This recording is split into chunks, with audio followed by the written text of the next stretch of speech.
Welcome to the lecture series on vitamins and nutrition. So today, as a continuation from the previous session, we are going to look at the deficiency diseases that might result when vitamin A is not taken to the required amounts. So you see over there, we saw different aspects of vitamin A, the function of vitamin A, and now vitamin A plays a crucial role in providing the basis for vision. So in today's session, we are going to continue from the part of role that vitamin A plays in the integrity of epithelial tissues. So you look over here, in this case, how vitamin A plays extremely essential part in the nourishment of epithelial cells.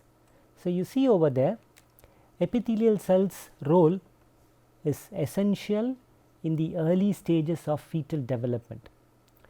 We saw that all the mucus forming cells are of epithelial in origin. So if you do not have vitamin A, we end up having trouble in the formation of epithelial cells. So now let's ask this question, how this is possible? So what will happen exactly? So you see there what we call it as dysfunction of epithelium.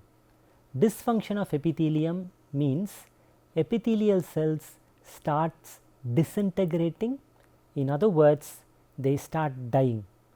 I want you to draw your attention on this particular concept, what we call it like corn in the feet, or you have this keratin formation of your skin, especially whenever the tender parts of a skin, your palm or sole, when it's been constantly rubbed in friction against a hard surface, probably as we walk, or when our top surface of the skin regularly gets exposed to certain tough structures, they get hardened.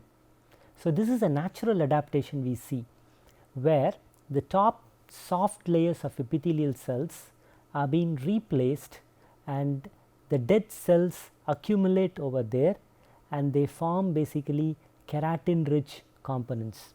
So keratin is a protein. So keratin is a protein rich in cystine, and you do have alpha keratin and beta keratin. So all the nail of a ants, the skin top layers, even the hair, whatever we have, they are all keratin in nature. So this conversion of epithelial cells into keratin is what we call it as keratinization. Keratinization is a normal process, but what we are after over here, how vitamin A plays an essential role in the keratinization of epithelial cells. In other words, vitamin A normally helps in maintaining epithelial cells. Of all the cells in our body which are being regularly replaced, epithelial cells play an extremely good role because they are being constantly being replaced out of wear and tear. If you look into the alimentary canal, you find epithelial cells layer the alimentary canal, and these epithelial cells are being damaged when we eat food, and epithelial cells are there in the oral cavity, epithelial cells are there in the respiratory cavity. So they are being constantly replaced because they are the first layer of cells that are being exposed to a wide variety of components. So what happens, vitamin A helps in quick replacement or replenishing of these cells. Eventually vitamin A depletion will end up having these cells dying very early and not being replaced. So when that happens, the only remedy the cells could offer to protect themselves, especially the underlying cells, they voluntarily go into a process called keratinization. So this is what we mean by the skin becoming keratinized and scaly. So you see a lot of scale like appearances over the top layer of the skin, and the mucus secretion eventually gets stopped. So mucus secretion is also, as you see here, a mechanism to provide a protection from irritable chemicals. Maybe any dust that could irritate the respiratory tract is being preserved, not irritating the cells when the mucosal secretions are being released by epithelial cells present in them. Now, when epithelial cells are not being replaced because of deficiency in vitamin A, they become keratinized. So, you see there the kind of changes that happen. So, goblet cells are those cells which are modified columnar epithelial cells. So, these modified columnar epithelial cells are the cells which you consider secreting mucus. So, these columnar epithelial cells which provide the source of mucus undergo keratinization. So, you see that eventually they completely degrade. So, this degradation gives rise to lots of local structural changes. You see there our intact multi-layered top layer covered by mucus secreting epithelial cells undergo degeneration and they completely lose structures, the structural features.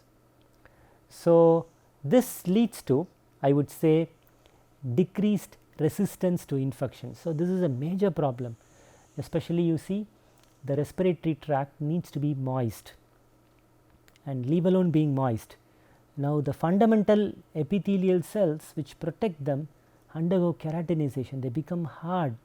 Now, that is an easy way for microorganisms to have a quick entry through the respiratory route, and eventually what happens, they go and make people susceptible of infection. In other words, what we are trying to look at over here, vitamin A deficiency could make people vulnerable for airway infection by microbes, because the fundamental aspects of innate immunity. So, this mucosal secretion is essential integral component of innate immunity.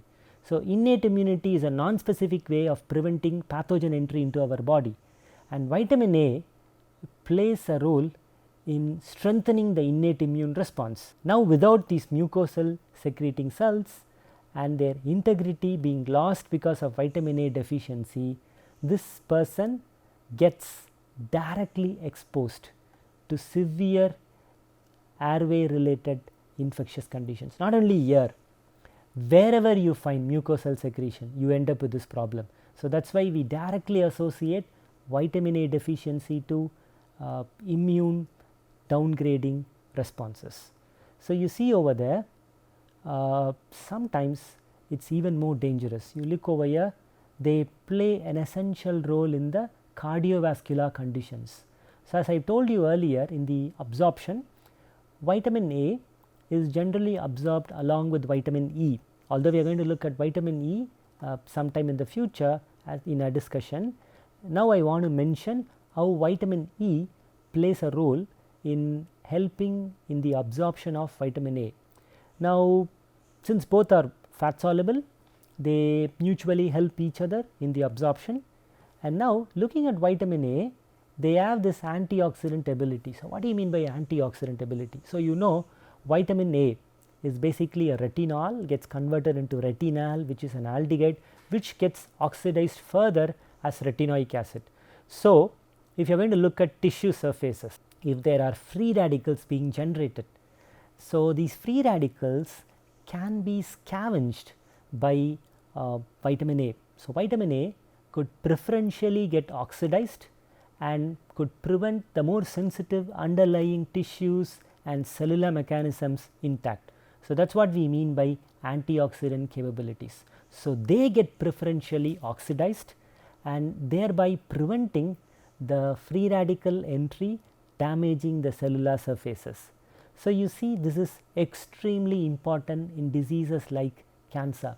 You know why? Because cancer can happen when we have an excess amount of free radicals being generated as a part of inflammatory responses. Inflammatory responses could be inherent response, maybe it could happen because of any kind of abnormal proliferation of cells that could throw them up into inflammatory responses. So, in such cases, vitamin A acts like an excellent source of antioxidant, thereby preventing these unnecessary damage and in the cellular level removes the cellular irritation. So, you see over there lung, oral and prostate cancers. In all these cases, you find most of these cancers, if they are of epithelial origin. So, in this way I would say this way, like vitamin A protects the cells and tissues by its antioxidant mechanism. That is first component of it. The second component of it, vitamin A directly helps in the integrity of epithelial cells. So, that is what we saw in the previous slides. So, in two ways it helps in the epithelial management. In first case, if the cells become hard and keratinized, that gives rise to a signal of local cell death and local change in the cellular differentiation, which could provoke many of the cells into a cancerous phase. Okay, they could defy apoptosis and they could eventually become cancer. In other words, what I am trying to say, a constant, I would say, deprivation of vitamin A resulting in keratinized epithelial cells could be a reason behind epithelial based carcinomas. And as mentioned over here, the lung, oral, prostate cancers all have an epithelial cell origin. That is why they are all malignant in nature. So, you see over there vitamin A rich foods become very protective, not only by means of their antioxidant capabilities, but also in preserving the integrity of these cells. Now, what would be the RDA, recommended daily allowance? So, you see over there, yeah, you can have a very good source of vitamin A from the diet, from the plant source as well as from the animal source.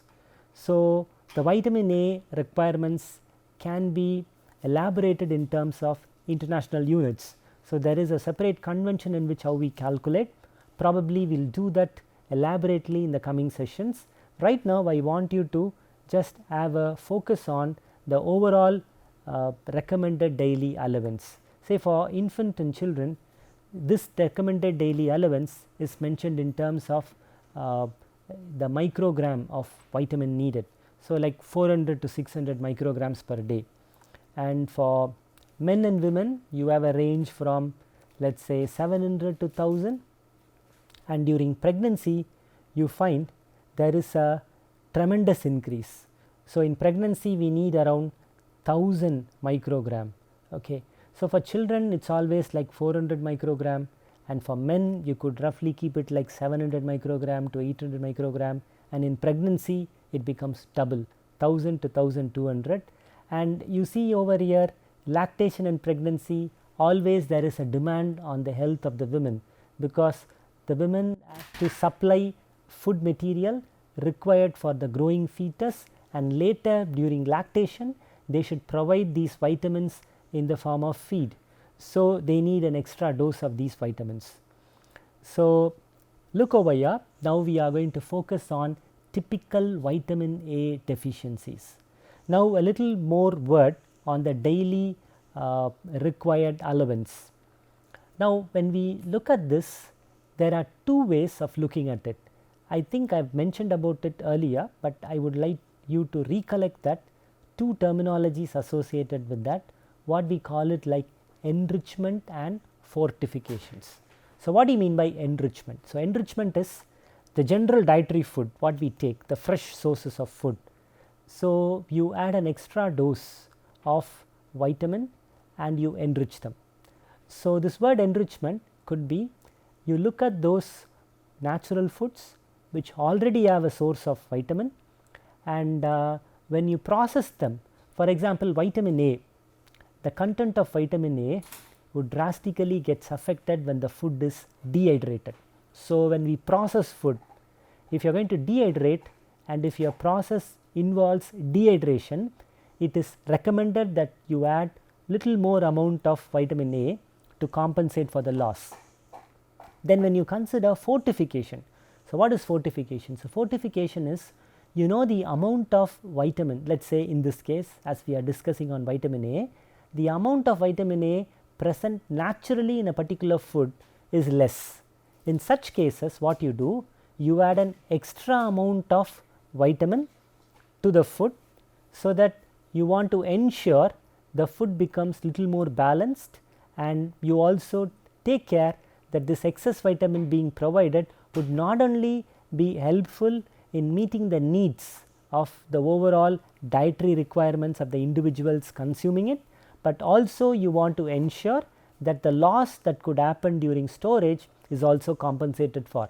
So, enrichment is, in a traditional food you want to give an extra dose of food, okay, extra dose of vitamin, and fortification is, if you deliberately know the limitation of vitamin content in a specific food, you try to add more to it and ensure that sufficient amount is always available in surplus. Canning of foods, you do not lose vitamin A, only dehydration processes basically results in the loss of vitamin A. Now, we are going to look at deficiency diseases. So, typical I would say terminologies or technical terminologies or medical words are associated with that. The first one being nyctalopia. So, nyctalopia is night blindness. Next comes xerophthalmia. So, 0 means dry. So, dry eyes, Bitot spots, the keratinized spots what you see in the I would say the corneal region, in the conjunctival region, and keratomalacia. It means the keratinization process of the cornea makes the cornea go very thin. So, malacia is basically softness. Then eventually it leads to complete blindness. So, it is not like complete blindness happens overnight. So, it starts with the symptoms of nyctalopia, then you have xerophthalmia, then you have Bitot spots, keratomalacia, and eventually complete blindness. The moment someone goes to this state of complete blindness, it is almost irreversible. Probably when they start showing the symptom of night blindness, if they are supplied with sufficient amount of vitamin A, you actually help them solve the disease. In this stage, till the point of xerophthalmia or probably even to the level of Bitot spots, it is reversible. But once you go beyond that, it goes out of control. So, you see over there night blindness.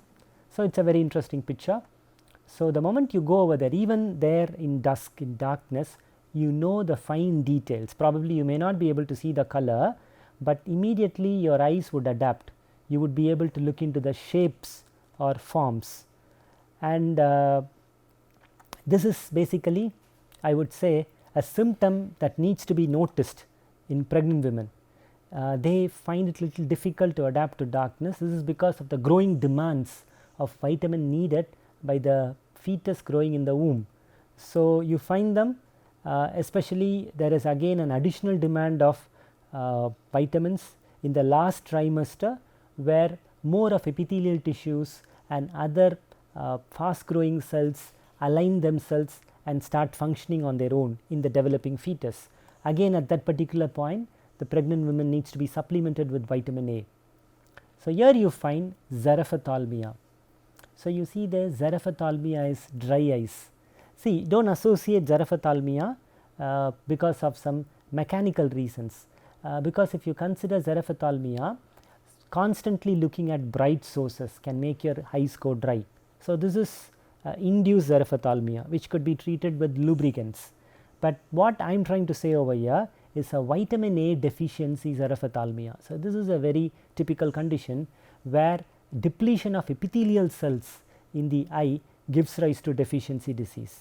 So, the conjunctiva, the white part, the lower part of your eye, what you call it as, becomes very dry, thick, wrinkled, and you see over there they go hard, they go leathery, and you see the cornea. The cornea, basically the transparent part of your front eye, which lets the light go inside, and cornea is extremely essential in causing the refraction and focusing the light rays to fall on the retina. So, corneal refraction can be affected by the shape of cornea, but leave alone all that, the cornea in itself becomes opaque, and that is a sure sign for degradation. So, you see over there Bitot spots, So, you see there this white spot kind of an appearance. Imagine you have a corn kind of an appearance on a soft tissue. So, that is like really what do you say, a sign for a degradation of epithelia. So, you see there severe dryness. This dryness is not replenished just by adding lubricants. So, that is why all the opticians who on a routine way of checking up a lens should refer the patients if they complain of dry eyes to ophthalmologists. They are the people who make the final diagnosis. So, you see over there the bitoid spots, the white spots over here. So, here again you see the white spots. It could happen on any part of the cornea, and they initially apply like a kind of a plaque, white triangular plaque, and if not treated at this stage with sufficient supplements of vitamin A, this could spread across, and eventually the entire eyeball would go completely opaque, and the iris would also go completely opaque.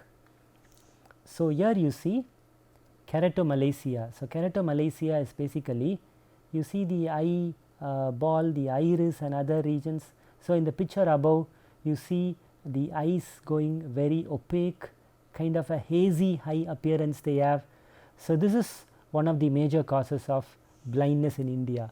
So, you might think how come people could suffer from these diseases, because the depletion takes more than 6 months over a period of time. Yeah, it is possible. In malnourished environment, when children they do not take foods, that is one of the reason we tell children to take carrots and all carotenoid rich foods. Maybe because of taste and other reasons, children do not prefer taking carotenoid rich food. So, eventually when they avoid it for a long period of time, that results in keratomalacia. So, you see the cornea becomes soft, and sometimes it can crack open, and that can lead to severe inflammation. So, you see eventually the vision is lost.